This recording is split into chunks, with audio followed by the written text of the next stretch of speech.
Política é S, uma bússola para entender os rumos da política no Espírito Santo. Olá, bem-vindo, bem-vinda, bem-vinde. Eu sou o Vitor Taveira. Esse é o programa Política é S, programa do Século Diário sobre política e poder no Espírito Santo e no Brasil. Lembro você para curtir o Século Diário, seguir nossas redes no YouTube, no Spotify e outras plataformas de áudio, e acompanhar também sempre séculodiario.com.br com notícias sobre o Espírito Santo. Hoje vamos falar aqui de possíveis mudanças nas regras eleitorais brasileiras, e para conversar sobre isso trouxemos aqui o advogado eleitoralista Hélio Maldonado. Bem-vindo, obrigado pela presença novamente. Obrigado pelo convite, Vitor. E quero dizer que eu sempre fico muito honrado vir participar aqui dos projetos do Século Diário. O Século Diário é uma grande referência da nossa política capixaba e nacional também. Nós te chamamos para acompanhar um pouco do que está rolando aí, né? A gente teve recentemente a aprovação da PEC 12/2022 pela Comissão de Constituição e Justiça do Senado, né? Esse é um projeto proposto pelo Senado, então ele passou nessa comissão, que é considerada assim a mais importante, na verdade, né? Dizendo que há legalidade e tudo mais, para que ele possa ser votada no plenário. O Senado aprovando teria que ainda que passar pela Câmara. Isso significa que esse projeto pode não ser aprovado, ou, se aprovado, ele pode ser também muito modificado até um texto final, digamos assim. Mas é uma coisa que transforma de maneira muito significativa hoje o processo eleitoral brasileiro. Eu queria que você falasse um pouco, então, para começar, que a gente tem ainda outros temas para tratar sobre essa PEC. O que ela implicaria, né, se aprovada dentro da política brasileira. Vitor, e também nossos telespectadores do nosso podcast. Olha só, eu trabalho com direito eleitoral desde 2005. Então, eu vou aí para quase 20 anos de militância. Eu dei continuidade a um trabalho que já existia há bastante tempo do meu pai. Então, esse ingresso na advocacia eleitoral sempre foi muito intenso. A gente sempre acompanhou muito de perto os acontecimentos, do direito e da política que impactavam diretamente o nosso trabalho. E é impressionante, toda véspera de eleição geral, a eleição geral para Uhum. presidente, O ano governador, anterior, geralmente, né? né, o ano anterior, toda véspera o ano anterior, porque, a Constituição tem um dispositivo no artigo 16 dela, que se chama princípio da anualidade eleitoral. Ela quer evitar justamente que as leis que alterem o processo eleitoral sejam editadas em cima da hora, alterando as regras do jogo. Para você ter ideia, Vitor, e também os ouvintes, a gente tem uma lei principal no ordenamento jurídico eleitoral, que é a Lei das Eleições. Ela é de 97. Antes, desta lei de 97, havia um histórico de cada eleição, né, geral ou municipal, ser aprovada, normas gerais para as eleições. Então havia uma estabilidade muito grande. Então o poder constituinte, quando fez lá a Constituição de 88, cristalizou, esse princípio da anualidade eleitoral. Então por isso que, um ano antes das eleições, sempre tem, essa expectativa de uma reforma eleitoral.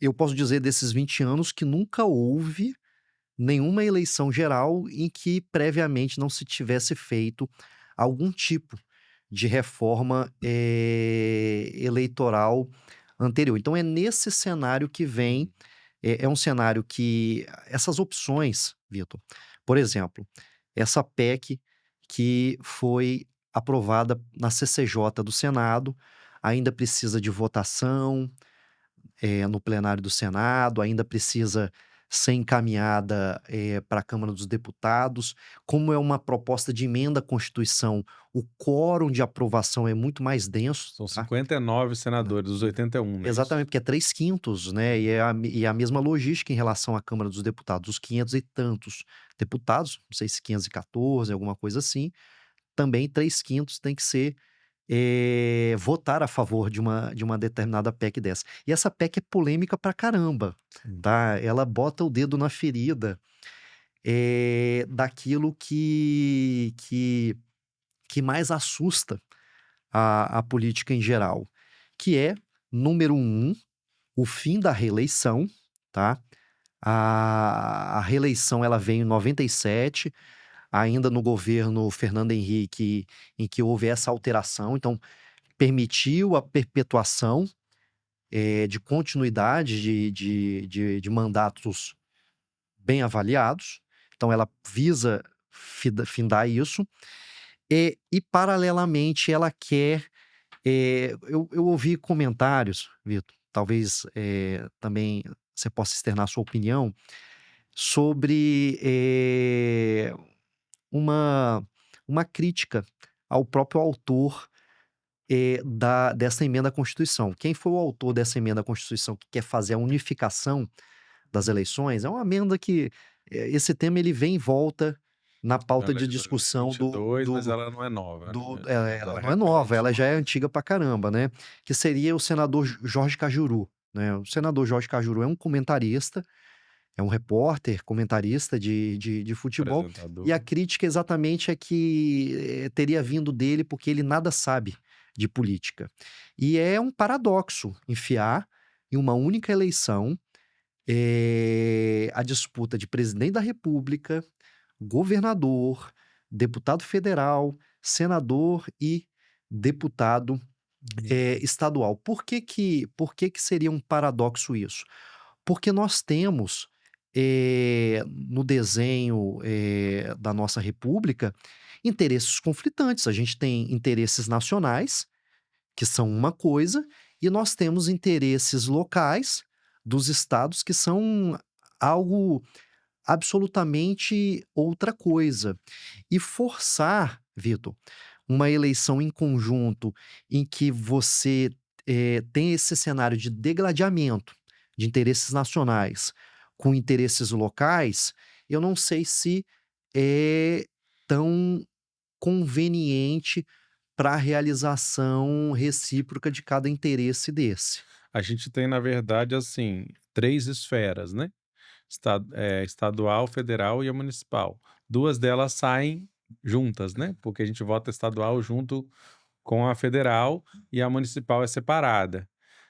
Já é uma forma de Sim, você me é, corrigiu. O que eu falei, presidente da república, é, governador, senador, deputado federal, deputado estadual, mas com a proposta de unificação, porque esses prefeito. sistemas já são 5 Uhum, já, né. sim. Você Com a teria que depositar de lá 7 votos prefeito e depois, no vereador. Senado Então você teria que fazer uma mistura dos cenários, né, e de os senadores interesse ainda. nacional, estadual e municipal, tá. Isso, assim, seria o conflito, assim, por assim dizer, ontológico, né, de interesses de discussão. Porque como que seria esse interesse? Haveria uma verticalização das discussões nacionais nos estados e nos municípios? Uhum.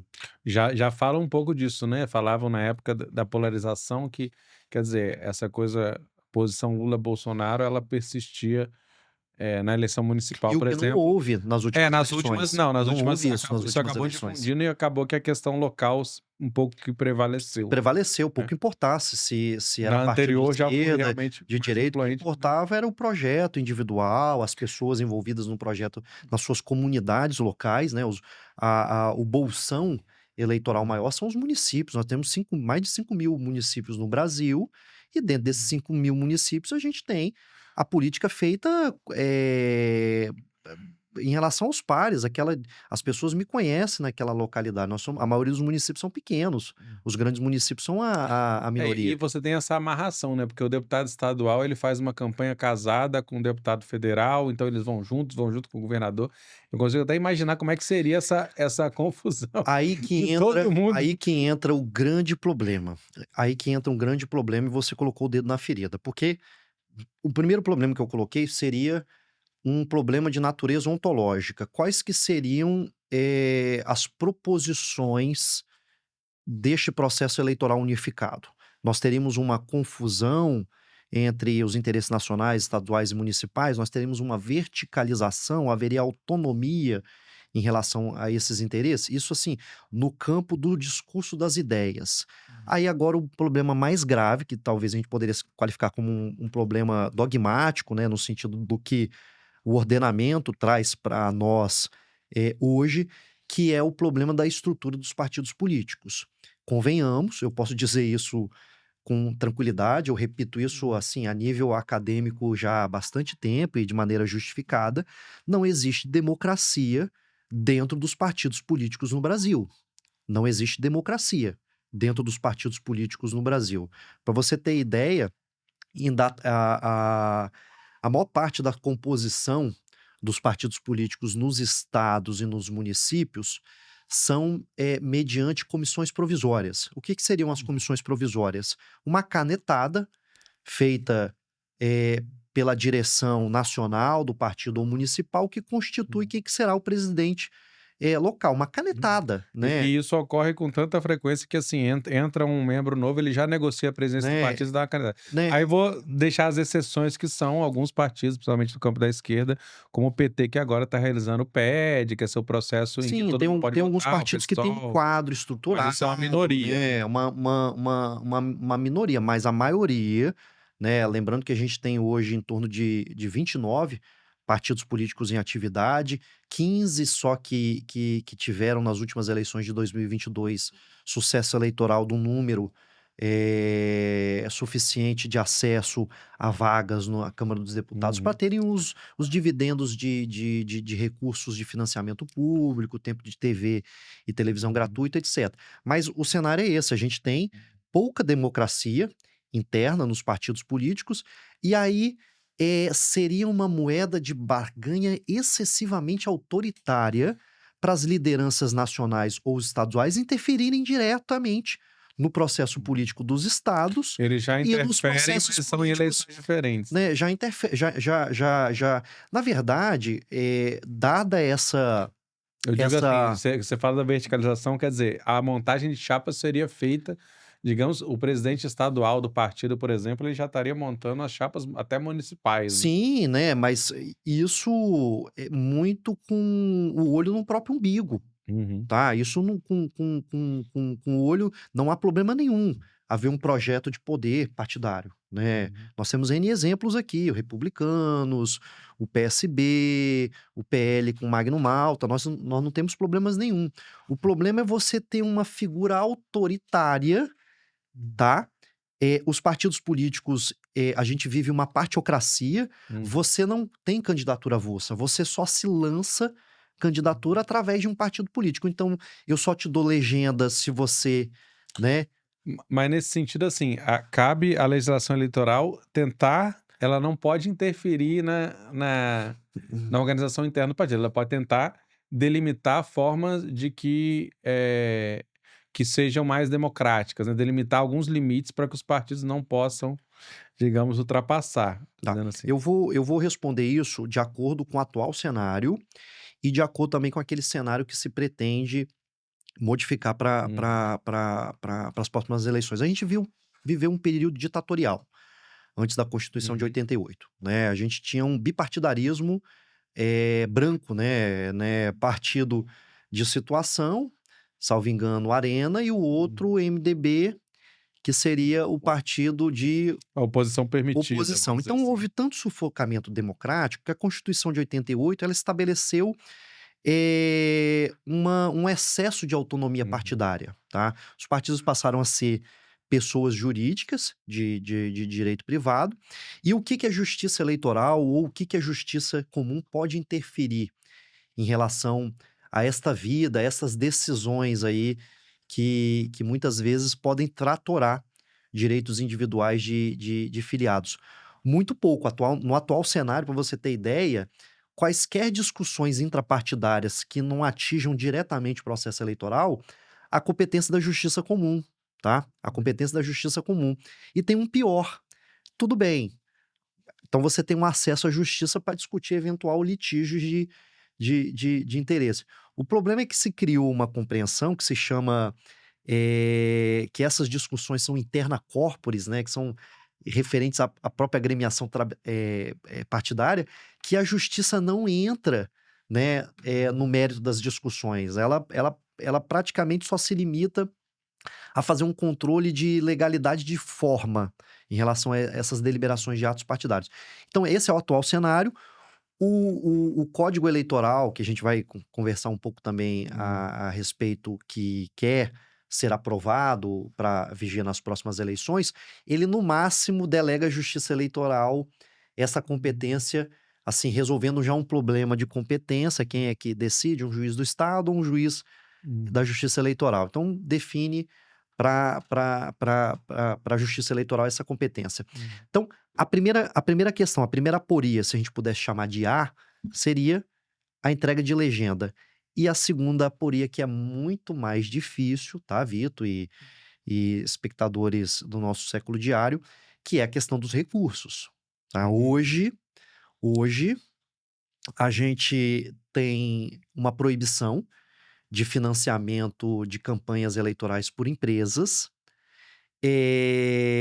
Eu me lembro que logo quando teve essa proibição, que foi de 2015, 2016, que foi uma eleição municipal, ela foi municipal? Foi municipal, sim. Foi municipal. Ela foi a eleição dos ricos, tá. Hum, Só os ricos que se lançaram na política, porque eles poderiam bancar hum, a própria candidatura nessas eleições municipais. E aí 2018, 2020 vieram percepções a respeito disso e alterações, pra você ter ideia, tá, Vitor? Hoje, eu posso ser um milionário, eu posso ser um milionário, mas, eu não posso financiar completamente a minha campanha eleitoral.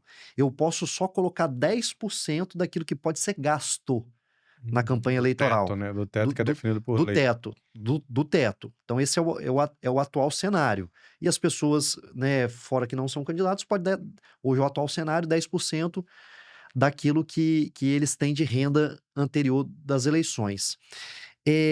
Quando a gente pega dados estatísticos, eu tenho muito costume, por conta de análises, de trabalhos científicos, de me defrontar com os dados estatísticos do TSE. E se a gente pegar os dados estatísticos, né, quase que a integralidade das campanhas eleitorais no Brasil hoje, eleições gerais, principalmente, ou eleições, né, municipais, a última eleição municipal teve mais de 5 bilhões de reais para distribuir entre os partidos políticos. As eleições são financiadas com recursos públicos. Só que esse financiamento, o atual cenário, o cenário ainda que se quer colocar com o novo Código Eleitoral, ele não democratiza. Hum. É, eu ia até colocar que, assim, uma das questões que é colocada em defesa, dessa PEC é justamente a economia. Mas eu acho que há sempre esse lugar, muito de discurso muito débil, que tipo assim, vamos diminuir o número de eleições, quer dizer, se considera que a eleição não é só o que vai de financiamento do partido, é toda a estrutura, as urnas eletrônicas, enfim, tem todo um gasto, ok, mas a gente tem que entender que a democracia ela tem um custo, né, Se e a gente precisa bancar esse custo se é melhor ou né, do melhor sistema possível, porque é justamente ali que se decide, né.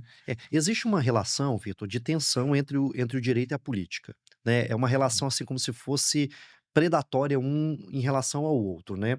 O direito ele quer regular a política, mas a política também tem as condições de regular o direito. Estas decisões de alteração da Constituição, de algumas alterações, do Código Eleitoral, essas decisões em que o Congresso Nacional vai olhar, né, para o nosso país, para a nossa sociedade, vai decidir se é melhor a unificação das eleições ou se é pior, essa é uma decisão de natureza política, não tem uma amarra legal que predetermina de que forma vai decidir o Congresso Eleitoral. É uma decisão política que vai ponderar entre o bem e o mal, né, se eu estou convencido disso ou se eu estou, né, convencido daquilo. Na minha opinião particular, eu tenho uma série de fundamentos a respeito disso, estou colocando já alguns para vocês aqui, a questão relacionada ao conflito de interesses nacional, estadual e municipal,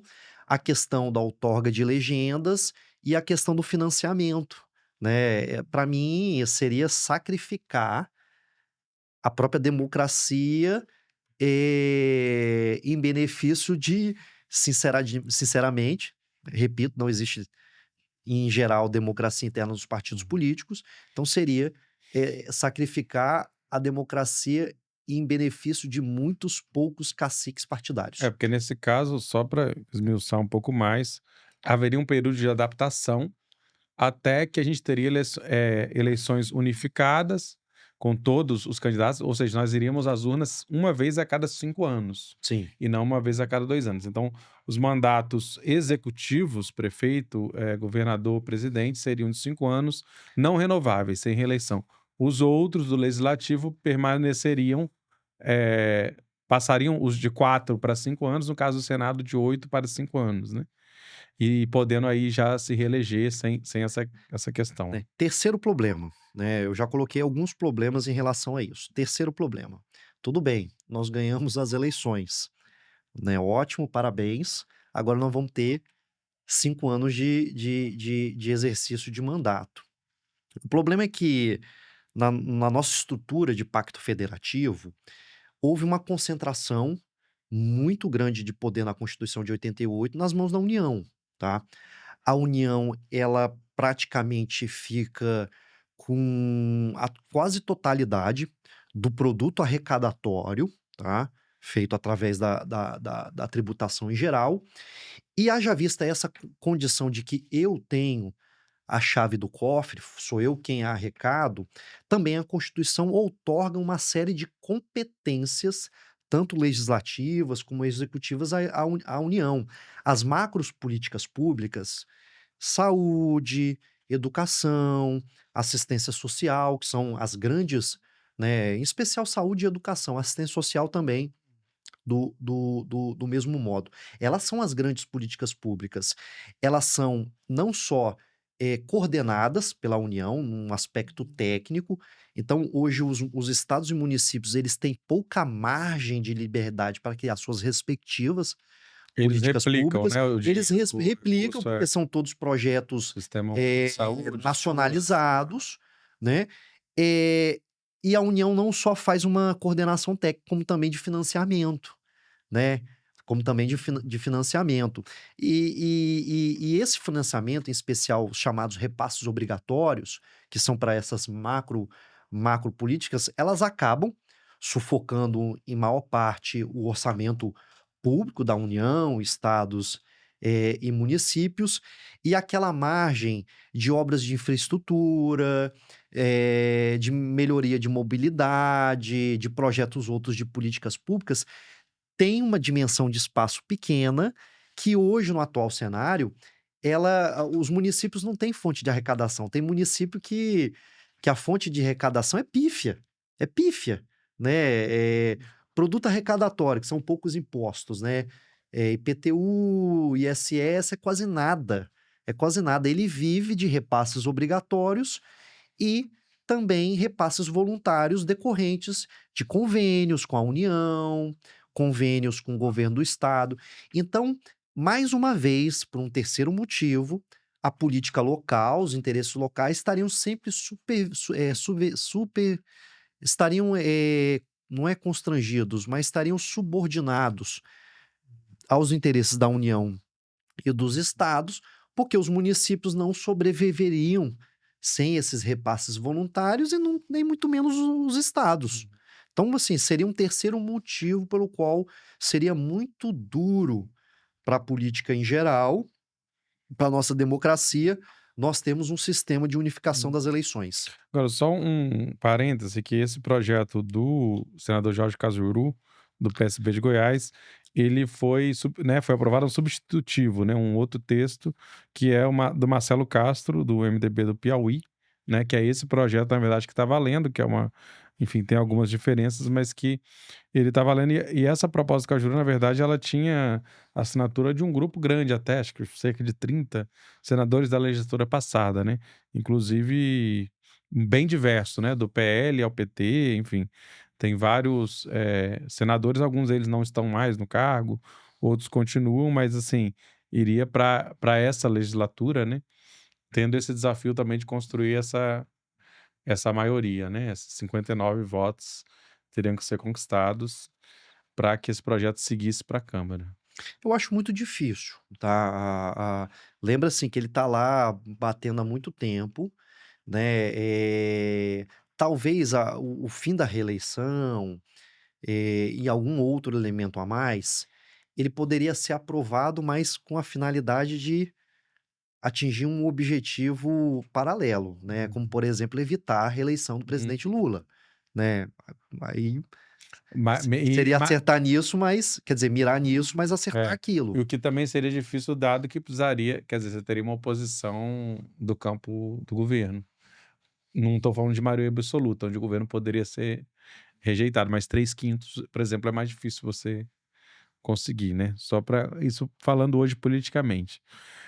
Mas eu queria passar para o Código Eleitoral também, que é um outro ponto que está sendo discutido também, o Marcelo Castro é relator desse projeto, eh, também no Senado, que traz aí algumas mudanças, queria que vocês algumas propostas, né. O Código Eleitoral é um sonho, tá, dos eleitoralistas em geral. O ordenamento jurídico eleitoral é uma colcha de retalho, tá, é composto por várias leis esparsas, tem o Código Eleitoral que é da década de 60 ou 40, de É, fo 60. foi sendo remendado, Né, né, o Código Eleitoral é do período ditatorial, né, o Código Eleitoral vigente. E a maior parte das disposições do Código Eleitoral estão totalmente em desuso, né. O Código Eleitoral tem muita pouca importância na regulamentação normativa do processo eleitoral, tá.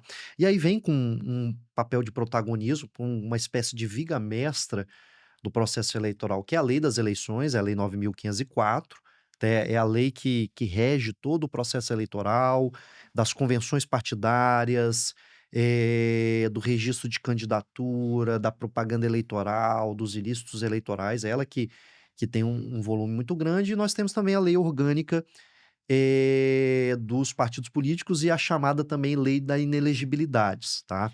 Esses 5 diplomas normativos formam aquilo que a gente chama de microsistema do direito eleitoral. E a tendência do Código Eleitoral era fazer uma sistematização, essa que é a ideia, a codificação de um determinado tema em direito, Vitor, e também espectadores, ela tem esse propósito.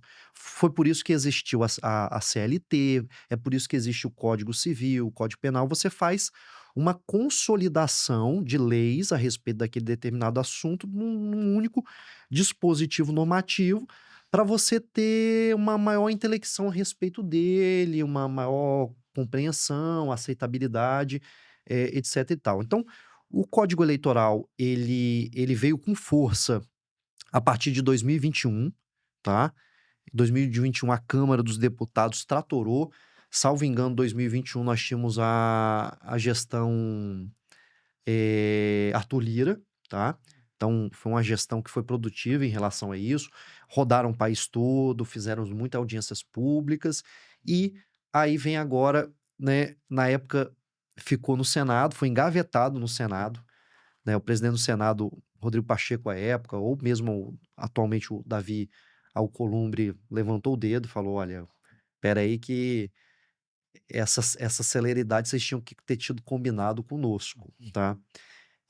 E aí deu uma engavetada e agora, né, fez uma oxigenação, mas essa oxigenação, se a gente for lá no site do Senado Federal, tem 400 e poucas emendas, 435, talvez para ser mais exato, melhor dizendo. Então tá totalmente desnaturado aquele projeto de lei que veio, da Câmara dos Deputados. Esse Código Eleitoral, ele não faz nenhum tipo de grande ruptura, igual essa ruptura aí da emenda à Constituição, unificação, mandatos de 5 anos, isso é uma ruptura, isso é uma Uhum. ruptura pesada, né. O Código Eleitoral não faz essa ruptura, ele praticamente sistematiza e consolida muitas coisas que já eram entendimento da justiça eleitoral, entendimentos jurisprudenciais, Que questões que foram, por exemplo, um partido acionou na justiça e tal, e isso aí foram foi o que a definido. justiça falou a respeito daquele texto de lei, isso, né,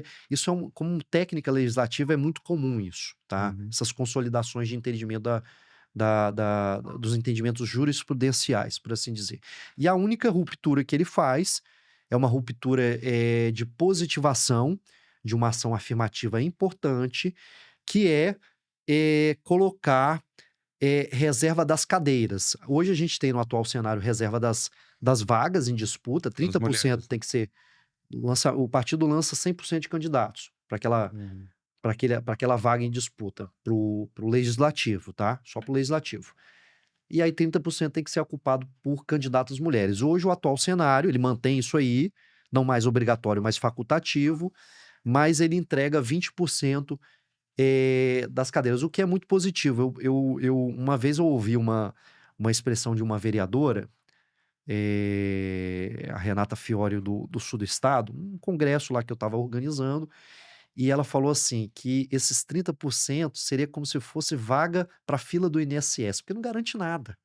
Não garante nem ser atendido, né. Então a reserva de 20% de cadeiras, aí sim cristalizaria mais essa ação afirmativa e é mais próximo da realidade atual, porque parece que o Congresso Nacional, dos 18% são ocupados por mulheres. Uhum. Pois é, e aconteceu, a gente viu recentemente, né, nos últimos anos, vários casos em que chapas foram cassadas porque as candidaturas de mulheres eram laranja, né. Virou um A terror partir do isso. momento que você tiver uma reserva de vagas, provavelmente, quer dizer, vale mais a pena eles porque não investiam, né, você colocava o nome lá, mas você não dava dinheiro, você não dava estrutura nenhuma, então a mulher ia lá, ou ela estava ali só para figurar, para completar, ou ela ia correr atrás de fazer campanha, mas ela não ia ter estrutura e ela não ia se eleger. O Agora já passa com essa mudança passaria a ser interessante, porque aí é uma complexidade, né, como é que você faz essa reserva não só ali né, dentro do partido, mas no próprio legislativo. o Como garantir esses 20%? o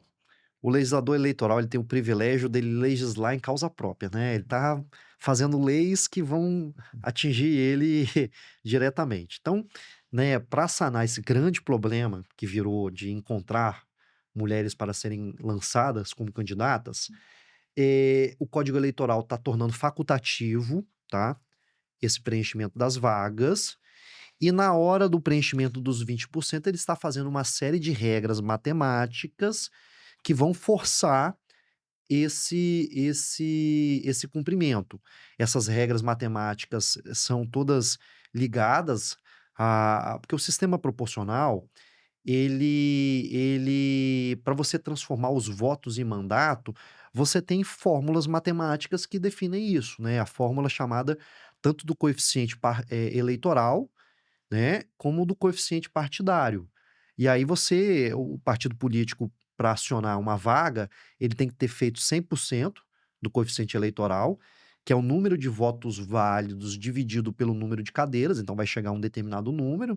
Se você fez por todos os seus candidatos esse determinado quantitativo de votos, você tem lá acesso a uma vaga, Se mas você também fosse dobro, você exige fez 2, se você fez isso, 3. exige também um desempenho individual, que na primeira rodada E seria foi para evitar o efeito 10%. Enéas, né, que chama, Exatamente, de para evitar um o candidato efeito puxar todo. puxador de voto, né, Enéas, Tiririca, etcétera, né. Certo. E aí a segunda rodada 80-20 e a última rodada só 80 e não mais a exigência de desempenho individual. Sendo que, poucas vezes se chega a essa terceira, né, que você Sim, estava falando. hum, Ra por Pode dados chegar, mas é raro. por estatística é muito pouco provável. Uhum. Mas e aí esses 20% seriam em base de quê, né? Quer dizer, Do como número total de cadeiras, se no Senado são 80, se bem que o Senado é uma eleição majoritária, tá, é. não Uhum, seria para a Câmara dos Deputados. hum, Então se na Câmara na verdade eu falei isso, mas eu não sei bem a respeito dos dessa outros dessa também. dessa alteração, talvez atinja também o Senado, então eu teria que verificar essa informação, mas para a Câmara dos Deputados é certo, ou como por exemplo na nossa Assembleia Legislativa do Estado do Espírito Santo, que são 30 parlamentares, 20%, 6 teriam que ser obrigatoriamente mulheres. Você tem 6 hoje? Acho que não, acho que Não, devemos chegar aí a já, né? 5. 4 ou 5 talvez. Não tô de cabeça, mas é isso, né, não são tantas. Eu acho que temos 6. Raquel, Janete, Irene, Irine, Camila, não lembro mais. Raquel, bom. Mas aí seria, quer dizer, como é que aplicaria isso? Quem que você não chegou, você teria que, a minha pergunta é um pouco quem sai, né, porque se você não chegou ao número, como é que você vai precisar inserir? Quem que vai perder essa cadeira, Não, por exemplo, né, no sentido e que o cálculo. essa regra matemática, ela ficou bem disciplinada, assim, bem com minúcias, tá. ao ponto de, por exemplo, chegou a sua vez de receber a cadeira nas sobras eleitorais. Caso você não tenha uma candidata que tenha atingido lá os 20%, passa para o partido subsequente, tá? Né? E assim por diante, até o ponto de que se não tiver ninguém que tenha tido um desempenho de 20%, pelo menos o partido 80% e não vai mais se exigir o desempenho individual. Uhum. Que a É, ideia é ação afirmativa mesmo, é preencher, fazer uma correção histórica do número de mulheres no legislativo. e ainda é pouco, né? 20%, mas vamos lá, é um início. Só para, né, corrigir aqui, a Assembleia Legislativa, Camila Valadão, Irene Lopes, Janete Sá e Raquel Lessa eram as São 4, né? Nós teríamos mais 2 com o novo sistema. é, Tomara que 13%, né? tomara que seja aprovado. 13%. Bom, vamos acompanhar.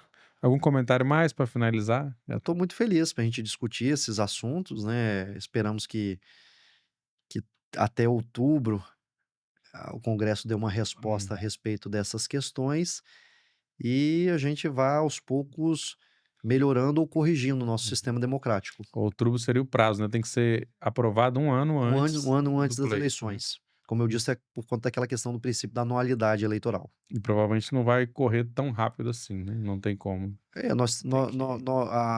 O Código Eleitoral, o CCJ, vai votar agora. Vai votar, né? Aí, ato contínuo é o plenário, né? Lembrando que a gente vai ter recesso. Eu digo que só vai ao plenário quando já está consolidado, né? Tem todo um zum ali, uma conversa, uma articulação. A votação em geral é a votação de bancadas, né? Exato. Então o líder o presidente geralmente bota na mesa quando já teve um esgotamento ali nos bastidores, principalmente, né? Deveria ter um debate Alcolumbre muito se maior, né? manifestou já negativamente sobre os 20%. Uhum. Né? Se pegar os jornais dessa semana, ele já Aí tem isso também, o falou que não código concorda. pode ser aprovado com emendas que vão modificar o projeto original, o que também nos coloca que a discussão não é só esse aprovado ou não aprovado, mas como ele pode ser aprovado, quais são as possíveis mudanças. Então é interessante trazer esses dois aspectos aí também para o eleitor, para o espectador ficar ligado aí, né, no que está acontecendo nos bastidores. Mas é isso, obrigado, Hélio Maldonado. Esse foi o programa Política ES. Lembro a você de seguir o Século Diário no YouTube, no Spotify e plataformas de áudio, se você não segue ainda. E também que o Século Diário, todo dia, tem sua equipe de jornalistas aí trazendo novidades sobre o Espírito Santo em www.seculodiario.com.br. Obrigado e até logo.